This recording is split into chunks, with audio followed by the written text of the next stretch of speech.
Hi, everybody. How are you today? It's been a whole week since I recorded. Last week we had Mr. Jordan Adler on the screen, and today we have Dr. Denise Tropea. And I have to tell you a funny story. Denise and I tried to connect for literally 6 months, I believe, going back and forth. Hey, can you talk now? Hey, can you FaceTime now? Hey, can you chit chat? Can you Zoom? And then it just never happened, but I know we were meant to meet. This is a former Jersey girl herself. Well, I don't think you're ever a former Jersey girl. No, I think you're always a Jersey girl. Yeah. So Denise is amazing. She is a board certified foot surgeon, and she is slowly getting out of her field to fulfill her next passion in her life and her next journey. So help me welcome Miss Denise, Dr. Denise, or Dr. Tropea. I'll probably call you Dr. Denise. Is that okay? That's fine, Ann. Okay. No problem. She's part of our Chicks group, so we just call her Dr. Chick. But I won't call her Dr. Chick. Okay. So, Denise, why don't you tell us about, first of all, your schooling, and then when you were in Jersey, and then what brought you out to Vegas, and kind of give us a little bit of background on who you are so we can meet you. Well, good morning, everyone, and it is a pleasure to be here. And when I was asked by Ann, I call her the Oprah of Las Vegas. Oh. But I enjoyed her other filmings as well. But yes, Dr. Denise Tropea. I'm originally from New York, New Jersey area. So I lived 13 years in Brooklyn, New York, 13 years in New Jersey. So then I moved at 26. So I have half and half. So yes, I enjoy going back to the East Coast. Still, we have family there. I've been out west for many years now. So over 30 years, pretty much. I went to college in New Jersey, Fairleigh Dickinson University in Madison. I lived at home, so my father couldn't get rid of me yet. And then I worked at University Hospital down in Newark. Okay. I worked there as a medical technologist. I went to graduate school for a little bit. And it was just very interesting working in a teaching hospital because I've always loved learning. So did you always want to be a doctor? I was always interested in, not really, no, because I was just going to school for a biology degree. I wanted to get my PhD in immunology, always in the medical field though. Okay. So when I started graduate school and saw what a grind it was, and it was going to take me so many years to possibly get a PhD, I said, what other options are there? That's when I went back to medical school. Oh. I said, that's it, no more job. I'm just going to become a student again. Mm-hmm. And my father's like, really? I'm like, yep, it's going to be a 6-year commitment, 4 years of medical school, 2 years of residency, and then moving on from there. But I did it at the age of 26. I started it, and I did it. I went to the Scholl College of Podiatry in Chicago. Very nice. So I moved away, and then I did my residency in Salt Lake City at the VA, the U of U, etc. I did a 24-month, 2 years, 24-month in orthopedics and surgery and wounds. So I had I was just with all different types of specialists at the time, involved in a lot of different surgeries. Mm-hmm. And we would do clinics in Montana and in Wyoming and go to fly-out clinics and do a lot in the greater Mountain West. So it was a great residency program I had. Sure. Then when I came down here to start practice in 93, I have thus maintained a private practice up until about 2 weeks ago.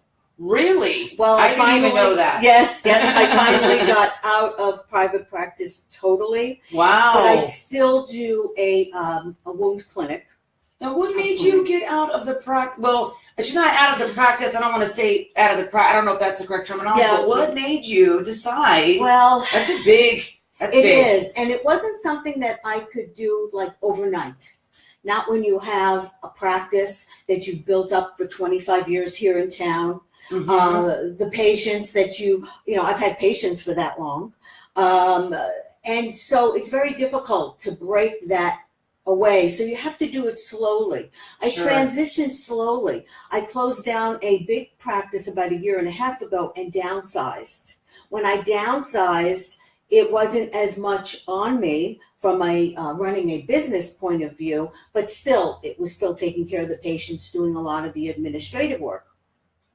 Then I decided, okay, that's it. It's enough. I need to transition more into my plan B, which is what life is all about. Amen. Planning for plan B. Yes. And what I did was I still maintained the clinic, so it still keeps my, my hands in it, because I do a lot with diabetes awareness in the community. Wound care has been another very big thing that we've been doing, and I do at the clinic because of the diabetes and the complications thereof. MRSA. There's a big thing. There has been so much change with this chronic conditions these days. In the last 5 to 10 years, we are just seeing the explosion of diabetes, high blood pressure.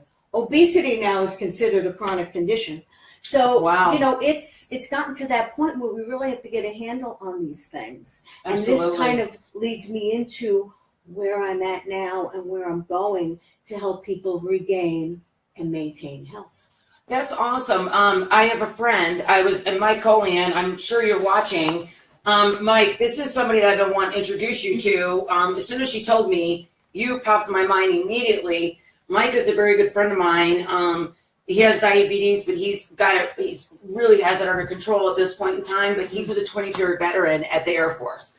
So I know I wanted to connect you two because I figured you two together could probably do some amazing classes for the vets, and things like that. So that's one of the people that I wanted to connect you with for sure. I'm sure he's watching because he's always amazing and always a good fan. And I see Miss Julie is on there, which I normally don't wave to fans, but we're going to wave to Julie Mueller because we both know her. Yes. So speaking of, so anyway, I also wanted to, so I know that you have 2 children, I believe, 2 daughters. Yes, I have 2 daughters. So does your daughters, are they headed to the medical field or where do they want to do? They're far from that. Uh-oh.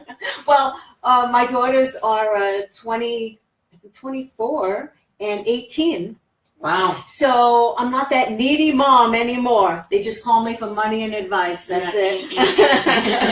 But when I had moved here, then I had my first child and started my practice. I mean, that's all I knew. It was running my business, taking care of my daughters. You get into that mode. And it just is a continuum until you get to that point where you're like, wow, they're kind of getting off on their own. My 24-year-old is a graduate of UNR. She is currently in graduate school at UNR. Good. She's into journalism, communications, and she's a producer at Channel 4 up there for the morning show. Oh, awesome. I would love to meet her. Yes. Oh, she's very good. Well, yeah, I'm saying my daughter's very good. But you're allowed to say that. As far as like, what their strengths are is something that I didn't exhibit. Let's put it that way. They love to write and they're very creative, both of my girls. Good. And so as far as my older daughter being in journalism communications, her ultimate goal is sports. Oh, She's really? played softball ever since she's been in the 5th grade. So I was a park mom for years. Do you know our daughters may have played softball together? I did not know this because my daughter was a ball travel ball player. Yes. She's 25. Okay. So, see, we were destined to meet. Well, what was the team? She was on a lot of different teams. Yeah, my daughter was on a lot of different teams. We'll have to. Yeah, absolutely. She, it was, you know what? That's funny we're talking about this. So I raised a daughter it's 25 now. I did not cry at all when she graduated high school. What was devastating was the last softball game. Oh, I can agree with I that. cried for days, because it was all about, we traveled, we did everything together. And so I was lost after that. So yeah, and it's softball, whenever they took it out of the Olympics, my daughter's love for the sport just kind of died off when they pulled it out. So interesting. So who knows? We probably played against each other. Yes, we have to talk about that. We absolutely. Did. So but my sentiments are definitely the same. But my daughter did have the opportunity to play at Santa Barbara Community. Awesome. And then she went up and she just was a walk-on at UNR. Very to play good. Ball. So she still had that feel. But when it was the seniors and we went up there and they gave them that roast and all that, I was like, that's when I really cried too, because it all just came to the end of that. And so that's what my older daughter, so I just wish her the best, whatever Absolutely. her goals and dreams are. My younger daughter, she's 18. She's graduating in May, high She school. just had prom. Prom, she just had prom. So Yeah. we're going through all those, and then awards night, and now she counts the days of how much school is left. And so she'll be graduating in May, and then she's going to go to CSN. She's not sure what she wants to do yet. I know what her strengths are, and I know what I think she should be doing, but she has to find her own Don't path. we all? Don't we all? Yeah. But she's going to go to CSN, and I'm interested to see how she does with her first year of college and where it takes her. So, she works, so, she's in her mode. So I'm very blessed. My daughters, thank God everything has gone well with them, blessed with good health and blessed with the that family support that we have given them. So then it's time for Mom to move on. But I am married, yes. Yes. Married. I've been married for 27 years now. So were you married when you were in medical school? No, we got married when I was done, actually. Oh, okay. Yeah. In 1991, when I graduated, we got married. Then I went to my residency for a couple of years. And then my husband came down here in 1990. He's originally from New Jersey. Okay. I've known him since high school. Oh. So I've known him for 40 years. 40 years? I know, I can't believe that sometimes. I know. Yeah, that's a lifetime. But we didn't date until like 83, and then we were going to get married, and then I decided to go back to school, so we just kind of held off. And then I got married in 91, back in Jersey. Well, he sounds very supportive. Yes, he is. Yes, Good. Very supportive, because he knew what I wanted to do and how long it was going to take me to get there. So we had the long distance relationship for a while. Wow. Because he lived in Jersey and then moved out to Vegas in 90. And he was in dry cleaning business, which he still is today. Oh, very nice. So now what are some of the things you do in the community? Denise, as she's been transitioning Right, yes. out of her practice, she's been holding various events around town.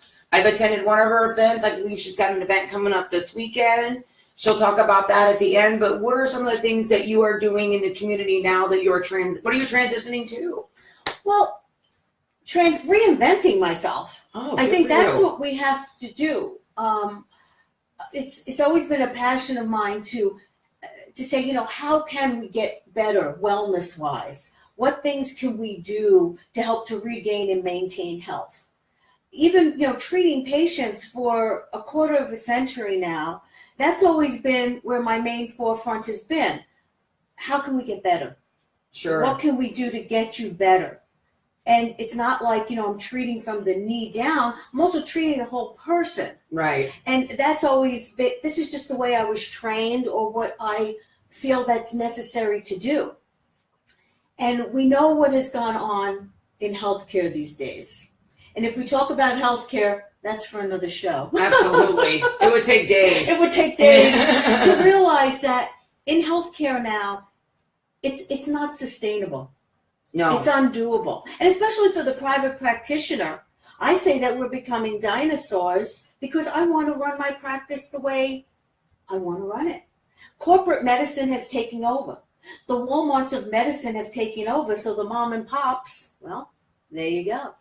So that's why transitioning for me, now that my daughters are on their way, etc., I feel that I can start doing what I want to do, what I feel there's the need to do. Awesome. And the need to do is to make people have the knowledge to say, what can I do to prevent the diabetes? I went to the doctor, he told me I'm pre-diabetic. What does that mean? Yeah. Well, there's so much that they don't have time to talk about that.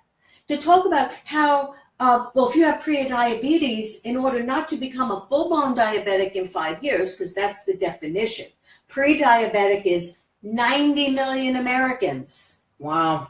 That's 1 a lot. in 3 Americans. So it's a big, big number. So that's where all the education comes in.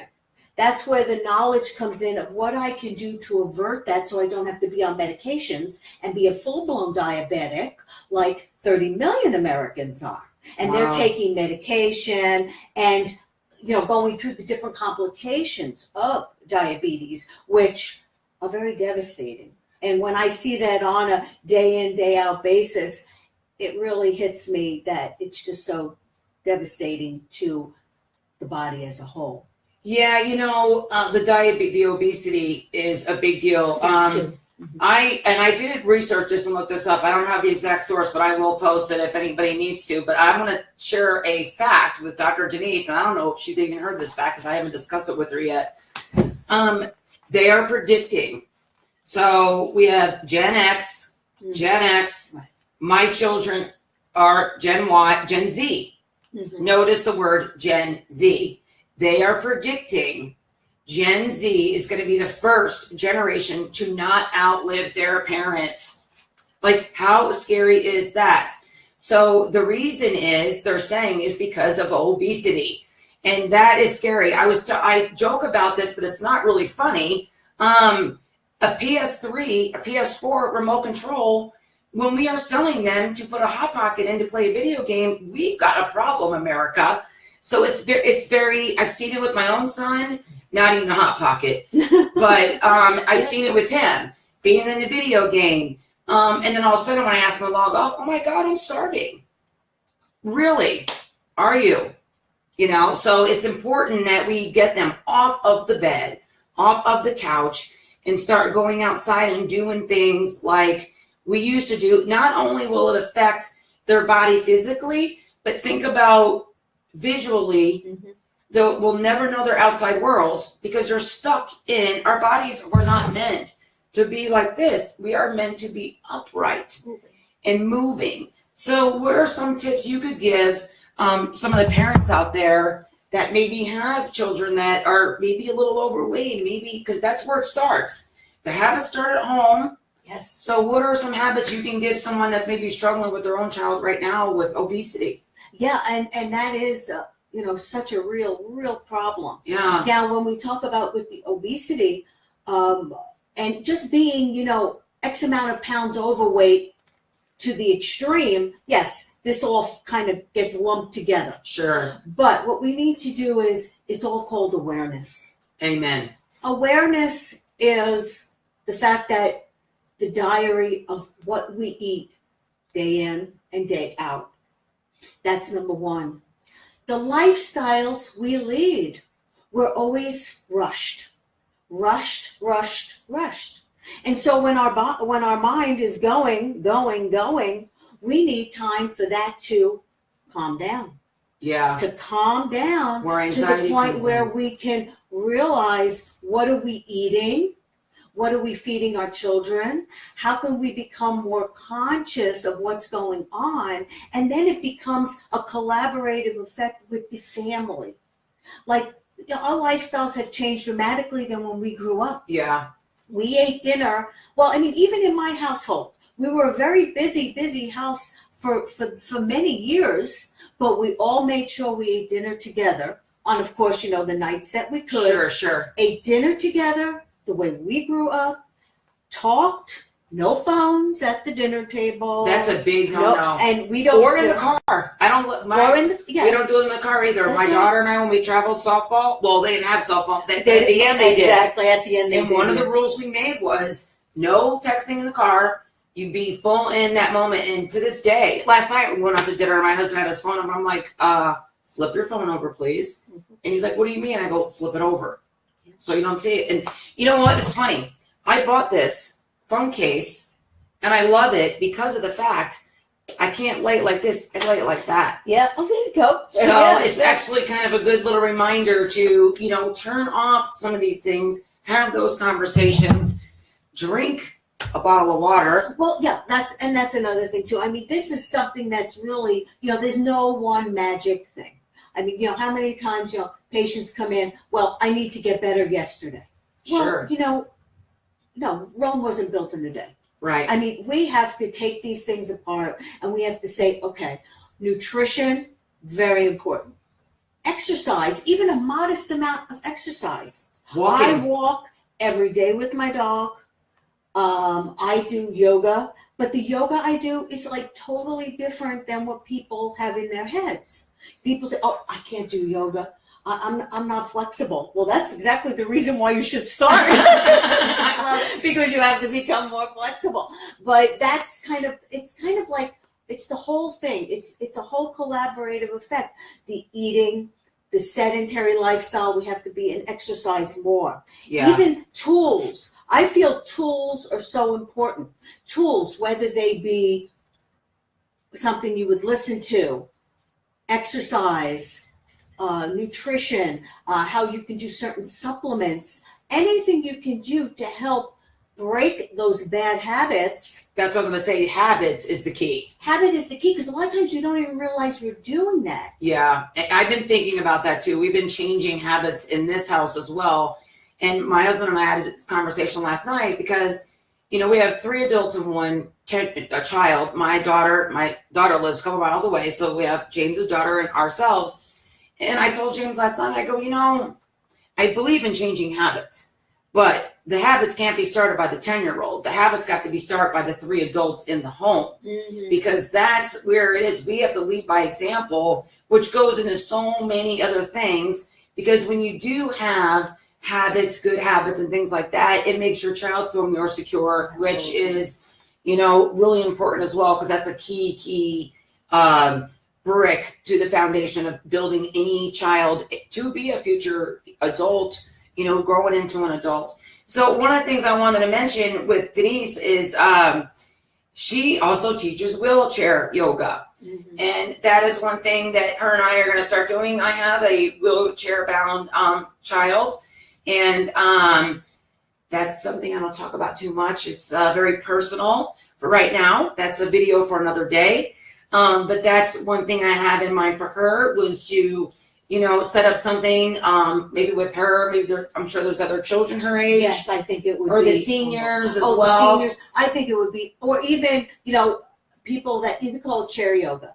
And why is because if they have arthritic conditions and their legs aren't moving like they should, we can do plenty of things that in a chair and get the energy flowing in the body, because that's the type of yoga that I've done for the last 10 years. I've done a form of yoga, body and brain yoga as it's called. It's a Korean form of yoga. But essentially, when I was very ill in my mid-40s, this all, I guess, spurred on my journey, was my illness. Illnesses, I should say, whereas in my mid-40s, I guess the walls started to cave in which I was pre-diabetic. I had high blood pressure. I had heart arrhythmias. I was like, wow, what's going on here? And because I knew I wasn't taking care of myself the way I should have, but, you get so involved, is when my practice was at an all-time high, when I was so busy and my days, everything. Yeah. And I was also 40 pounds overweight. And, it was just all of a sudden it just came on. And I guess I have another word to add too, menopause, that whole change of life, that all added to the mix. So when I went to the cardiologist, and who's a colleague of mine, she's like, Denise, what is going on? I said, well, I know it's just stress, and stress is a killer. I don't drink, I don't smoke. I try to, live a healthier lifestyle. It's just that everything's gotten away from me. She says, well, I said, well, you're not going to take out that prescription pad, because I'm not going to take those medications. I said, I'm going to go to yoga. I'll see you in 3 months. And wow. That's when I started yoga, because I needed something. And there was a yoga place close to my home. And I said, I'm just going to go. I walked in there and said, I need this. I need this, because I know I do. From my soul, I needed this. And so ever since then, I've been involved with this yoga. I've been at many different workshops, to the point where I teach. Awesome. And I'm able to, just find that it just helps so many people out. Because the definition of health is not just, well, my blood work was good, so I guess I'm okay. That's not the definition of health. The definition of health is having your mind, your body, your spirit all flowing. Amen. Yeah, because you could say, I go to the gym 5 days a week, but, why is my blood pressure up? Why is my cholesterol through the roof, etc.? Why do I have these migraines? Well, just by going to the gym 5 days a week is, it's great. I commend that, but there's got to be some other things. Yeah. We live in a world where everything is just going so rapidly. We have to calm down the mind. And that's been a hard thing for me because I'm always thinking. But with yoga and with my meditation, it is just... The happiest people I know meditate.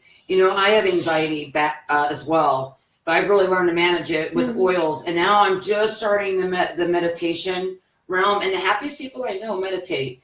And that's, that one point really brings up a lot, I think, between the obesity and all these other things. We haven't even talked about brain health yet. Oh, and that is that's a whole nother topic, which I have an amazing physician to share with you about that. That's Dr. Denise. I wanted to, I told her about this gentleman, and we're going to go see him. One of his classes he has them on Wednesdays, which I know you're going to just get so much out of this.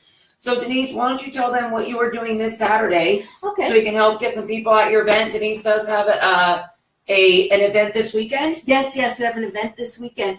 In my journey, I'm always searching for, once again, regaining and maintaining our health. How can we live the quality of life we want to live? Well, I found it. And I found it by working with a Japanese company that came here approximately 4 years ago.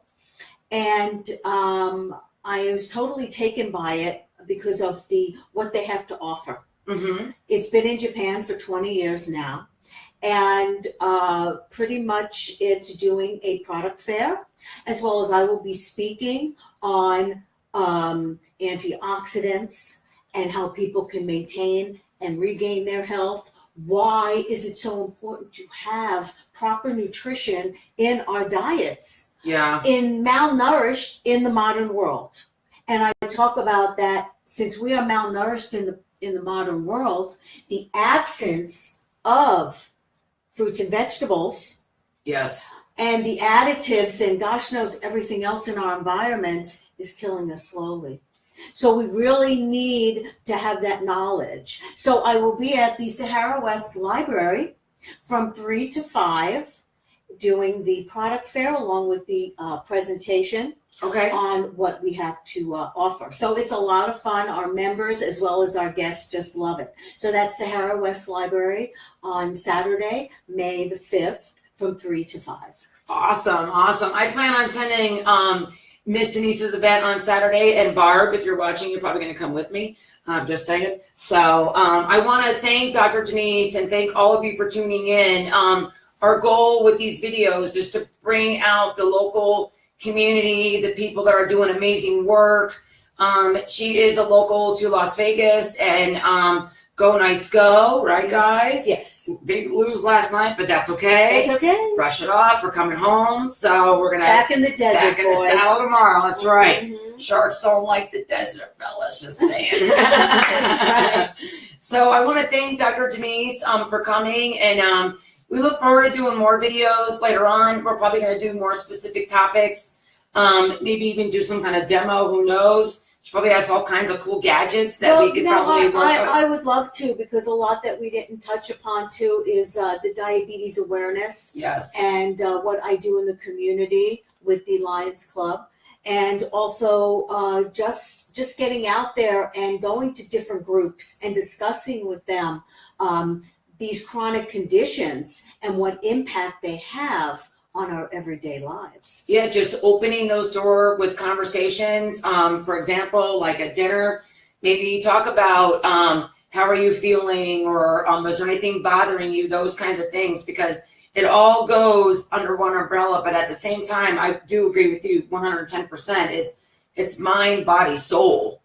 And that's, I think, the same thing, my mid-40s, same thing. It's like, got the mind, now I got to work on the body, and now I got to work on the soul, because the mind is good, but you got to wrap it up all together. So I encourage you to do that as well. And I'm encouraging Dr. Denise has to write a book. I'm going to challenge her to write a book, because that's probably, I'm sure, on her list. So I want to thank you. And if you want to reach out to Dr. Denise, her phone number is up here. And also, her information is on Facebook. You can just private message her or private message me or put something in the feed, and then she will reach out to you and she can sit with you, have a one-on-one or whatever you need. So we thank you, Denise, and we will see you next time. Bye, Las Vegas. Bye-bye. Thank you.